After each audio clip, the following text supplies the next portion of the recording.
jiraatanii rifaa guddaa isin gaafadhaa kaleessa emotionally ta'een ture har'ammoo baay'ee gammadeen dhufee kun yaada koo na agartu fuula koo gammadeen jira maal seetanii waan darbe namatti dhaga'ama afaan kaleessa baay'ee gaddee keessa koo yeroo baay'ee waan jiruufi jirra akkam nagaa keessanii har'a waa baay'een dubbadhu ummanni keenya alaaf keessa waa baay'ee dhaga'ee gammadaa jira kana kan eegaa turre kaleessa maaliif gadi baanii dhaaba tokko hin dhaabne dhaaba cimaa tokko hin dhaabne maazim jedhanii ilaalu jechaa turre har'a garuu waan guddaan ta'aa jira gammachuun uummata keenya keessa argaa jirrus baay'ee nama onnachiisa baay'ee kan nama kakaasuudha baay'ee gammannaa gara fuuldura keenyaattis waa baay'ee nu eeggata gammachuu kana caaltis deemaa jirra kanaaf immoo hin jalqabne malee dhumne akka ta'e wanni jabaachuu qabna gammachuu kana nutti dhugoonfata hin beektu diinni keenya baay'ee waan ta'eef kanaaf baay'ee argaa jirra waa baay'ee nu eeggata waan ta'eef akka Oromootti jabaannee cimnee akka wal bira dhaabannuudha kanatti aansee amma diinonni keenya inni keessaa sinnalaasi dhagaan isaan hin garagalchine hin jiru idda kana dhagaani namoonni baay'ee maraataa jiru maal fa'a poostii godhaa jiru xaayibaa yeroo gabaabaa keessatti aangootti deebitii jedhan aangoo maalitti deebitii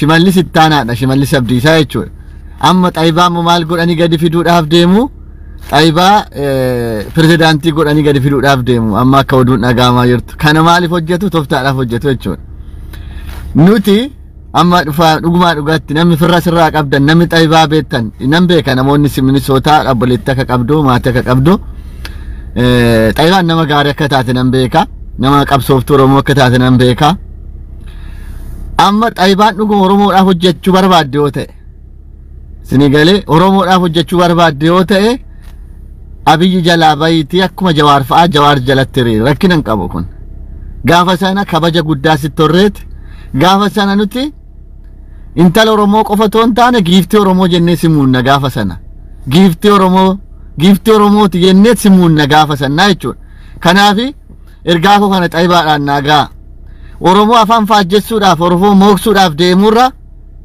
as deebi'iiti dhugumarraa achi kennanii xaayibaan waan qabsooftu amma maal barbaadaa jiru seetan namoota uummata Oromoo keessatti xiqqoo jaalala qaban namoota akkasii kana kan akka Lammaa fi kan akka xaayibaa kana gaaraa gar fiduudhaaf deemu tooftaa hojjetaa jiru kana nuti dabarsinee beennagaa uummanni Oromoo kana nubataa yaadadhe nan nubadha maaliif kun eenyumaafuu ifa tooftaan isaan hojjechuudhaa deeman kanaaf akka Oromootti namoomti keessumaa wal qunnamuu dandeessanii xaayibaa faana adaraa keessan xaayibaatti naa himaa oppiidoon hin dhageessu waan ta'eef oppiidootti miti kan himamu xaayibaadhaani dhugoon Oromoodhaafan hojjedha hoo jette achirraa gadi buusanii filannoo kanaan Oromoo afaan faajjessoo toon taane achi keessaa bayiiti koottu Jawaar bukkee dhaabadhu amma nama argatteetta kaleessa daandiin dhabameeti karaan dhabameeti daandiin ittiin dhaqanii amma danda'an sagalee Oromoo dhageessan karaa oppiidoo qofa ture maaliif kanarraa kana fe'idhaaf ajjechaa ture waan ta'eef jechuudha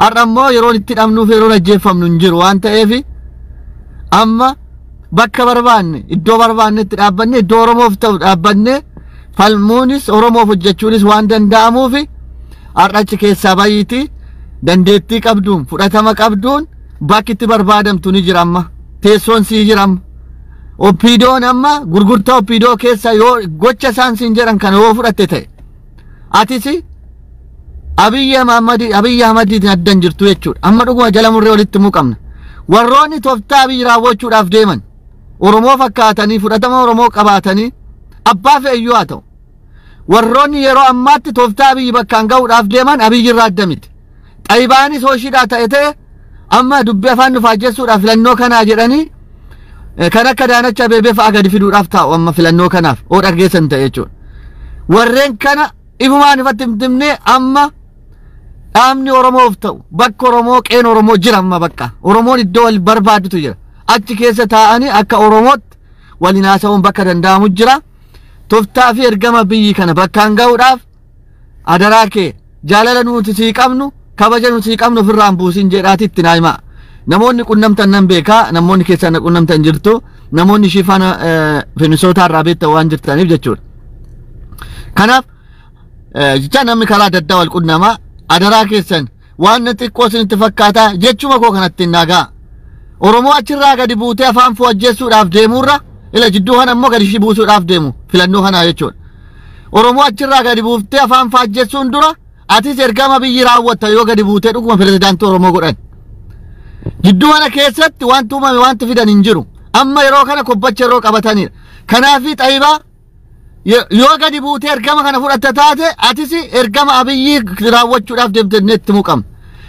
maal seetani nuti nama dhugaadhaaf dhaabatu nama dhugaadhaaf deemu malee nama gubbaasa waan biraa uffatee keessan ergaa biraa dabarfachuudhaaf deemu hin barbaannu Oromoo yoo ta'e abiyyi amma dhageenyetti hin beennu namoonni waan baay'ee odeessuu danda'u amma dhageenyetti Oromoodha garuu Oromoo ta'uu hin taane Yuudaadha arra qofa yoo ta'uu taane akka Oromootti yoo deemne ta'e irreega Oromoo buufanne yoo ta'e Abiyyi Ahmedis Oromoodha akka Oromootti Xaayibaanis Abiyyis tokkuma jechuudha garuu hojiidhaan garaagara ilaalchaan garaagara ta'u ilaalchaan garaagara hojiidhaan garaagara ta'a yoo jette ergama Abiyyi toftaadhaan gadi buusaa jiru kana fi ergamtoonni Abiyyi gadi buusaa jiran akka hin fudhanne adaraa keessan kan ergaa kanatti naa dabarsaa akka ga'uun yoo dandeessan akka ergaa kana dabarsan hin godhaa jechuudha kanatti aansee kan biraa wanti isaan hojjechuudha deemanii amma Oromoon filannoon kanaaf ji'a 7 tafa ji'a 7 kana keessatti wanti Oromoon hojjetuun sitti hima warra kana biyyi fa'aayyuun hojjetu dhifama maqaa isaa maaliif hanne dhifama maqaa biyyiin dhaye dhifama dhiisaaf maqaa biyyi kana dhabuun barbaadu waan ta'eef jechuudha Jawaar fa'aayyuu hojii hojjetu waan ta'eef keessumaa keessatti magaalaa keenya keessa magaalaa nama maqaa isinii dhahuudhaaf deemu kana magaalaa kam magaalaa Adaamaa magaalaa Jimmaa magaalaa Asallaa magaalota keessatti bashoonni baay'atan keessa ijoolleen keenya baadiyyaa galaati amma waraqaa eenyummaa baafadhaa baadiyyaa irratti rakkina hin qabnu nutis toftaa'uu qabna kana ergaa kun dabarsaa amma otoo ji'a jaanguutiin ijoolleen baadiyyaa tokkoon galtee magaalaa keessa filannoo kanaatiif maal baafatanii waraqaa eenyummaa baafatan maaliif seetani gaafa filannootti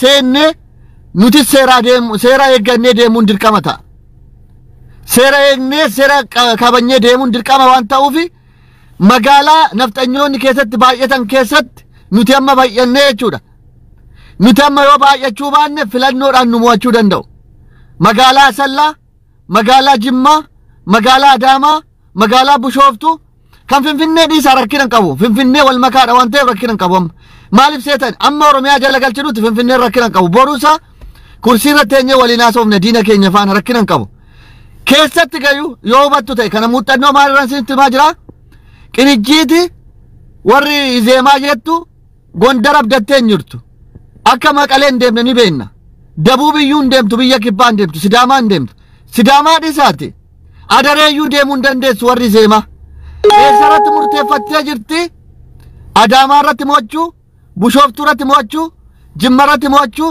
Asallaa irratti mo'achuudhaaf deemaa jirti kana uummanni Oromoo ifaan ifa baruu qabdu yeroo ammaatti ijoolleen keenya warroonni naannaa sana jirtan adaraa keessan amma kaaftanii waraqaa eenyummaa akka baafatan magaalaa keessa galanii gaafa sana amma maal seetani yeroo hunda dulla Dirridawaa dhiifama naa godha galatoomi raaffachuu hin dandeenye Dirridawaa keessa arra kana uummanni asirraan argeessan namoonni gara dhibbaatti dhiyaachaa jirtu ergaa kana dabarsaa ergaa kana akka salphaatti nuti amma qabsoon karaa baay'ee deemuu qaba qabsoo karaa tokko qofaan hin deemnu qabsoo karaa seeraan deemna kan humnaan nutti dhufe qabsoodhaan itti deemna kan qawween nutti dhufe qawweedhaan deemna amma Dirridawaa Adaamaa Bishooftuu Jimma keessatti ijoolleen Oromoo hojiin Oromoo hojjetamuu qabu kana bakka filannoon keessaa karaa mo'annusa kana tokko kanarratti jabaannee hojjechuu qabna jabaachuu qabna kanarratti baay'ee akka hojjettan ergaa kana isin dabarsuu barbaada akka Oromootti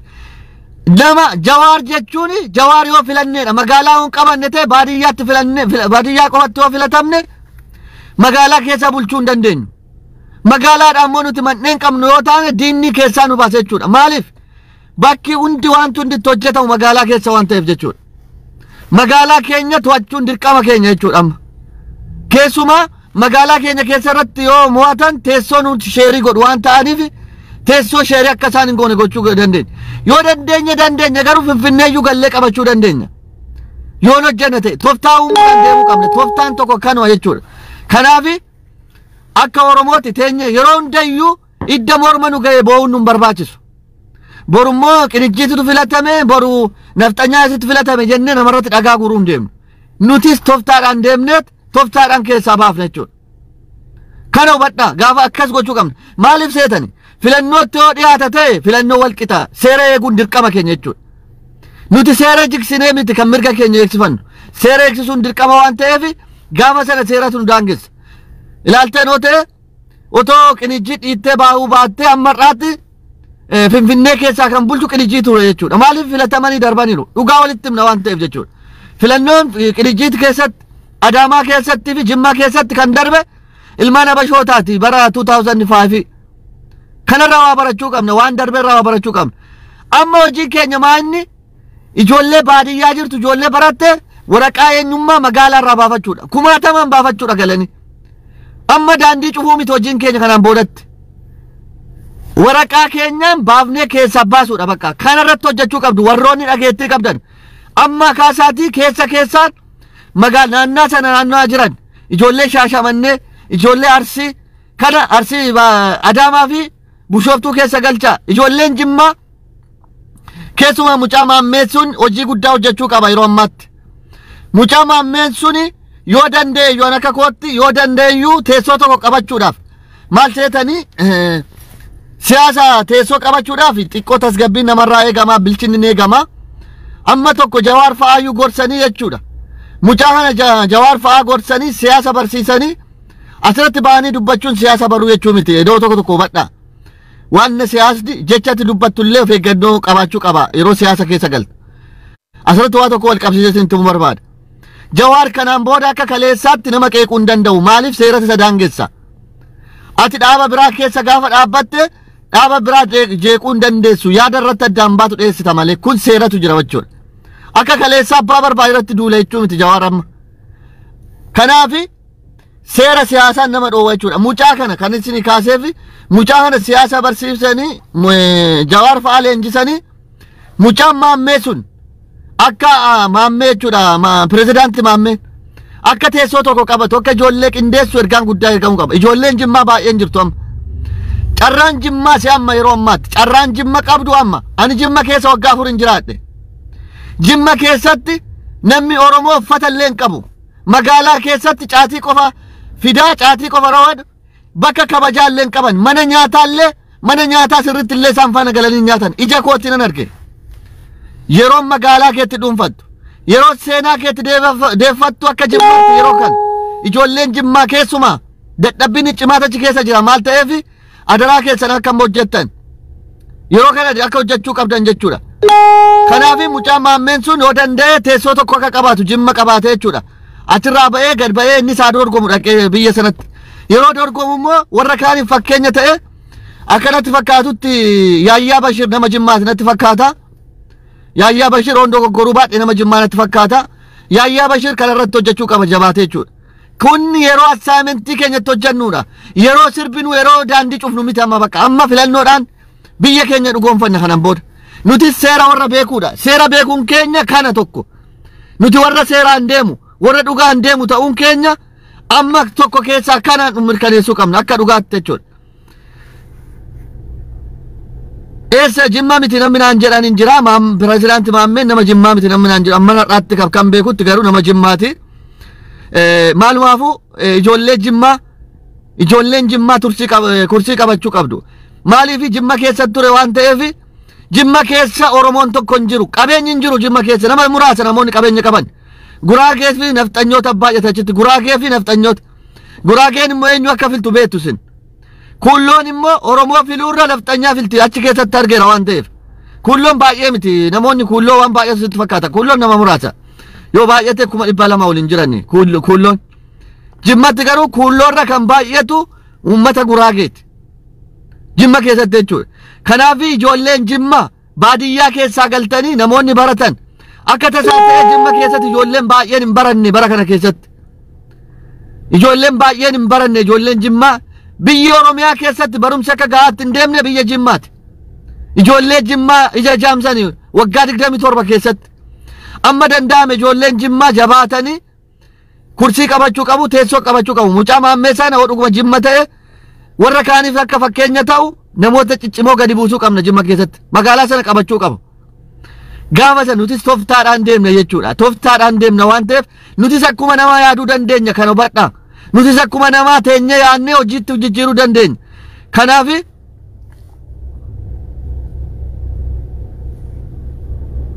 Kanaaf jabaadhaa akkasii kanan sin jedha. Lammata immoo keessumaa ijoolleen shawaa jirru amma warroodiin nurratti gaggeessuudhaa deeman namoota ergamtoota nafxanyaa warra ta'an warra Oromoo maqaa afaan Oromoo dubbatan warra Oromoo dubbachuu danda'an warra kaleessumaa kaasanii ilaalcha nafxanyaa qaban nurratti jaaraa akka jiran hubadhaa ijoolleen keenya tokkummaa asirratti. Kaayyoon isaanii maanni tuulama jedhanii deemaa jiru. Tuulama jechuun nafxanyaa akka hin taane hin beeku garuu karaa sanaani amma kan isaan hojjechuu jiran harka guddaadhaan ortodoksii faana wal qabsiisanii ummata musliimaa akka nuti jibbinu akka nuti obboloota keenya Arsii Baalee Harargee jimma ijoollee obboloo Oromoo ta'an warroota amantii musliimaatti amanan faana akka jibbinu nu gochuudhaaf deemaa jiru. Kana akka hubannoo qabaattan isin ibsu barbaada. Kana humna diinaa karaa daandii ishiirra deemtu cabsan qofa kan mo'achuu danda'an. Kanaaf ifaan ifatti jarreen kun akka kan hin taane nuti amantiidhaan Oromoon kamiyyuu akka walitti hin buune tuulamni yoo ta'e gaafa tuulama seenaa tuulamaan deebisa yoo jenne mirga tuulamaan deebisa yoo jenne nafxanyaan nu keessaa bahi jechuu ni qabna. Nuti mirga tuulamaa deebisuuni obboloota keenya ilmaan haadha tokkoof abbaa tokko namoota muslima ta'an faana walitti bu'uu miti. Nuti mirgaa fi tuulamaa dhaabbadha yoo jenne ta'e tuulamaa fi dhaabbadha yoo jenne ta'e nafxanyaa of keessaa baasuudha. Gaafa sana maalitti himna nafxanyootatti mirga tuulamaa eega yoo ta'e tuulamaaf qoroqqoree dhaabatta yoo ta'e jalqaba tuulama lafa tuulamaa gadhiisiti bahii jennaan deebii qabna waan ta'eef jechuudha. Kun gabaabaadha. Gaafa sana isaan yoo barbaadan ilmaan abbaa tokkooti amantiidhaan yoo amantii walitti sambuusa ta'e isaan haa fidhatan kana waanti si galchu hin jiru. Nafxanyaan eessaa nuuf firoome iddoo yoomii nuuf jaalate iddoo yoomii nuuf dhaabbachuu barbaade. Kanaaf nafxanyaan kana yaadaa jirti waan ta'eef kana immoo ifaan ifa keessumaa ijoolleen shawaa itti himuu qabna. Kana namni keenya hin dogoggoree miti namoota ijaaraa jiru waan ta'aniif amma namoota baay'ee ijaaraa jiru warroota ilaalcha nafxanyaa fi nafxanyoo irraa dhalatan kana ijaaraa jiru waan ta'eef kun ifaan ifatti deemaa jiru. Kun toftaa isaanii dursinee irra ga'uu qabna waan ta'eef malee kanan beektan jechuu koo miti. Kanaaf jabaadhaa karaa hundaanuu uraa kamiyyuu cufuu qabna jechuudha. Daagala daraartu nu gowwoomsuudhaaf yaaduu deemu. Kanaaf tuulamaa dhaabbachuu jechuun tuulama keessaa nuuf haa ba'an. Nafxanyaa tuulama kan buqqisee Baalee fi Arsii fi Jimmaa Wallaggaatti nu oofe nafxanyaadha malee ilmaan Arsii miti yookaan immoo Baalee miti. Yookaan Harargee miti kan nuti Harargee fi Baaleetti Arsii fi Jimmatti baqanne malee kan nu baqachiise kan lafa keenyarraa nu buqqise nafxanyaarra gadi bahee nutti himu kana jechuudha. Kanaaf nuti ifaan ifatti itti himuu qabna. Kanaan isin jechuu barbaada. Jabaadhaa amma maal seetani amma hojii taagan bakka Oromootti ifa manaa godha kana caala yeroo sirbinuu miti yeroo hojii hojjennuudha. Alaaf keessaan jabaannee filannoon kuni yookiin Oromoo dhugoomsu yookiin Oromoo balleessuudha kun. Maaliif seetani humni abiyyi qabu salphaasin tuffakaatinaan tuffatina. Arma muraasa Oromiyaa keessaa qaba. Humna baay'ee immoo nafxanyoota keessaa akka inni qabu hin dogoggoriin asirratti. Namittiin kun nama cimtuudha waan taateef toftaa beekte waan taateef humna cimaan nu eeggata Oromiyaa keessatti. Namittiin kun nama salphaasin tuffakaatin toftaan ishin dhumtu. Kanaaf humna cimaan nu eeggata waan ta'eef nuti immoo humna sana kan madaalu cimuu qabna. Humna sana kan madaalu jaarrachuu qabna. Toftaa isaanii kan madaalu deemuu qabna. Kana malee yeroo hunda sirbuu fi daandii cufuudhaan bakka hin geenyu. Amma seera qabannee seeraan mo'anna. haqa keenya qabanne mo'anna yeroo ammaatti kanaafi jabaadha amma yeroon immoo hojiitti hojjennuudha yeroon hojiitti hojjennuudha hojii hojjenna alaan keessaan ilamma assaamentiin isinii kenne maan mee ijoollee asirraa waan tubattan maan assaamentiin amma isinii kenne assaamentiin amma isinii kenne sirriidha yeroo bakka amma yeroo hojiitti yeroo luuzii goonu hin jiru jechuudha assaamentiin amma isinii kenne magaalaa nafxanyaan keessatti baay'atu keessaa waraqaa eenyummaa ijoolleen keenya galtee akka baafattu kumaatamaan gallee baafachuu qabna waraqaa ji'a kana keessatti na dhagaa jirtu waraqaa eenyummaa baafannu kaardii filannoo fudhannu eessatti magaalaa keessatti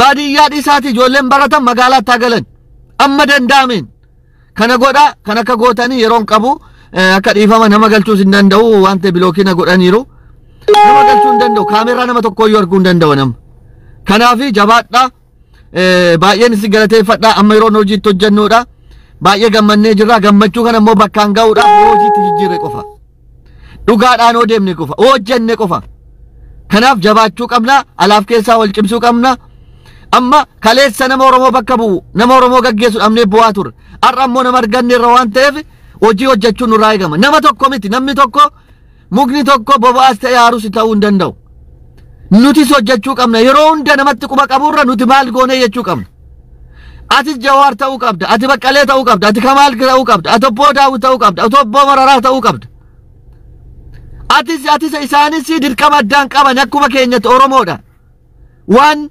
fuulduratti akka Oromoo fan dubbatanii of fidan malee waan addaa namatti kennan jiru akkuma Oromootti dhalatan akkuma keef akka kootti dhalatan kanaafi nuti hundi keenya iyyuu hojjechuu qabna namatti quba qabuu hin qabnu bakka amma hojii hojjechuu qabna hojii keessa galuu qabna hojjenne immoo ni moona wanti mooneef hin jiru nuti haqa keenya gaafanna biyya keenya gaafanna Oromiyaaf jechi Jawaar jedhe Oromiyaa fi Oromoon dabarsinee kenninu hin jiru Oromiyaa fi Oromoon dabarsinee kenninu hin jiru kana booda Abiyyi Mahammad waa baay'ee masakatee dhufeera nuti immoo harka fashaleessinu nana mana kana jabaadha baay'een isin galateeffadhaa soon isin faana fixa yeroon qabu waan ta'eef jechuudha kana immoo sheerii godha baay'ee sheerii godha baay'ee isin galateeffadhaa namoonni baay'ee sheerii gootu namoonni baay'ee naa dhaga'anii hojiitti akka jijjiiru namoonni baay'ee dhaga'ee alaaf keessaa namni dhaga'ee akka sheerii gootan ergaa kana naa dabarsa galatooma